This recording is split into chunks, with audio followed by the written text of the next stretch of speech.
क्या मंदिर जाने वाला कोई जज बेगुनाह होने पर किसी मुसलमान के पक्ष में फैसला नहीं सुनाएगा? क्या तिलक लगाने वाला कोई टीचर किसी दूसरे धर्म के बच्चों को शिक्षा नहीं देगा? क्या जनेऊ धारण करने वाला कोई पुलिस अधिकारी किसी टोपी वाले व्यक्ति को न्याय नहीं दिलाएगा? क्या सेकुलर राष्ट्र में किसी एक धर्म को मानते हुए दूसरे धर्म के लोगों के लिए काम नहीं किया जा सकता? क्या अपनी आस्था का सम्मान करना सेकुलर भारत में वर्जित है?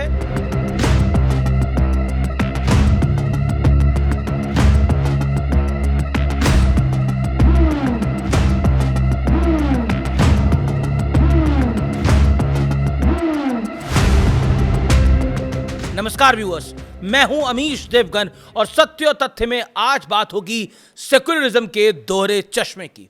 देश की प्रथम नागरिक महामहिम राष्ट्रपति महोदया बुधवार को सबरीमाला में भगवान अयप्पा के दर्शन करने पहुंची, उनके द्वार पहुंची।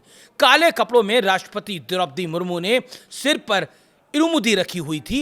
ये एक तरह की पवित्र पोटली होती है जिसमें चढ़ावा रखा जाता है। यात्रा के दौरान इसे कंधे पर रखना होता है, जबकि दर्शन से पहले इसे सिर पर रखा जाता है। खास बात यह है कि दर्शनों से पहले परंपरा के अनुसार राष्ट्रपति ने 40 दिनों का उपवास भी रखा। 4 किलोमीटर पैदल चली और 18 सीढ़ियां चढ़ी और आखिर में भगवान अयप्पा से समस्त देशवासियों की खुशी और समृद्धि की कामना कर डाली।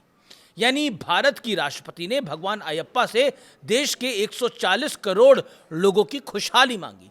जाहिर है, जब बात 140 करोड़ भारतीयों की हो रही हो तो इसमें हर धर्म के लोग शामिल हैं।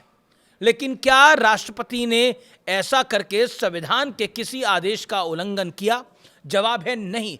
तो फिर वो कौन सी मजबूरी थी जब पंडित नेहरू ने देश के प्रथम राष्ट्रपति डॉक्टर राजेंद्र प्रसाद साहब को सोमनाथ मंदिर जाने से रोकने की कोशिश की थी?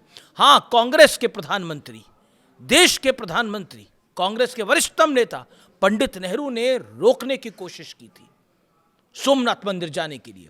1951 में सोमनाथ मंदिर का पुनर्निर्माण पूरा हुआ। इस मौके पर डॉक्टर राजेंद्र प्रसाद को कार्यक्रम में शामिल होने का एक न्योता मिला। डॉक्टर राजेंद्र प्रसाद ने तत्कालीन प्रधानमंत्री पंडित नेहरू को चिट्ठी लिखकर कार्यक्रम में जाने की इच्छा जताई, उनके विचार पूछे। 13 मार्च 1951 को पंडित नेहरू ने उन्हें चिट्ठी भेजकर जवाब दिया। उन्होंने कहा, मैं चिंतित हूं, ये एक धर्म को बढ़ावा देगा और इससे सेकुलर भारत की छवि पर इंपैक्ट असर पड़ेगा। सोचिए। हालांकि डॉक्टर राजेंद्र प्रसाद पंडित नेहरू की लाख कोशिशों के बावजूद रुके नहीं, थमे नहीं और सोमनाथ मंदिर के कार्यक्रम में शामिल हुए। लेकिन सवाल है कि सोमनाथ मंदिर के पुनर्निर्माण के कार्यक्रम से सेकुलरिज्म को कैसा खतरा था?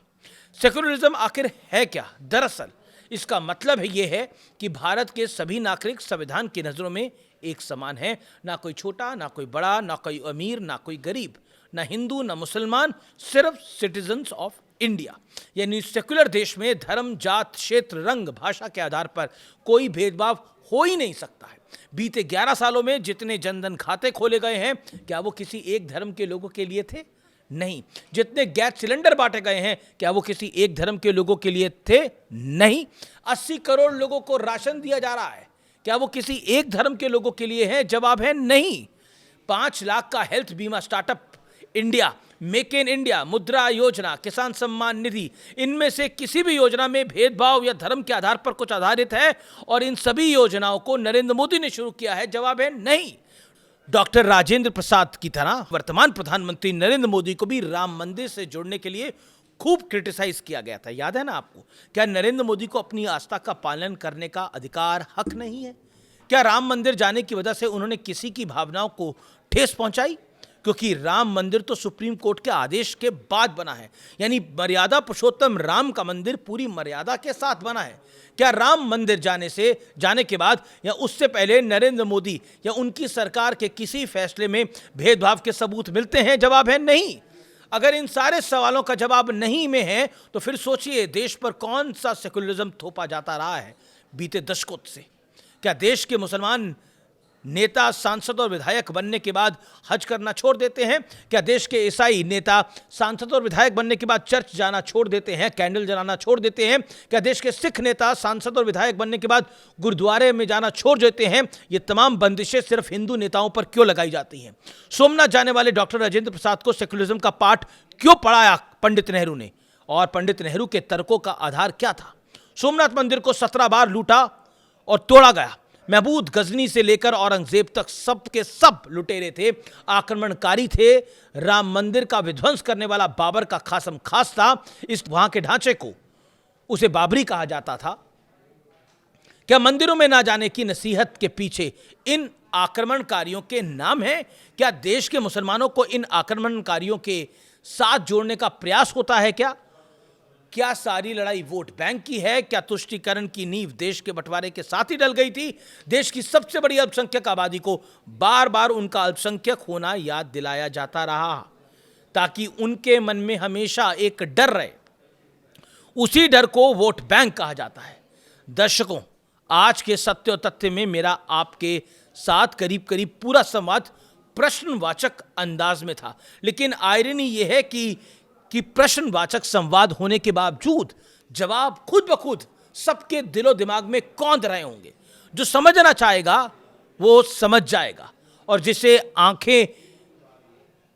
जिसे अभी भी आंखें मूंद कर बैठना है वो ऐसा करने के लिए स्वतंत्र है। एक लाइन मैं हमेशा बोलता हूं, जो भरी दोपहरी में आंखें बंद कर बोले अंधेरा है, उसका कोई कुछ नहीं कर सकता। और ऐसे लोगों को बोलना चाहिए अंधेरा ही है, आप आंख मत खोलिए, क्योंकि आपके मन में घना अंधेरा है। राष्ट्रपति द्रौपदी मुर्मू की तस्वीरें देखकर मेरे जहन में जो ख्याल आया वो मैंने ईमानदारी से आपके सामने रख दिया। अब आप लोगों को अपनी राय मुझे बतानी है एक्स, यूट्यूब, इंस्टाग्राम के जरिए।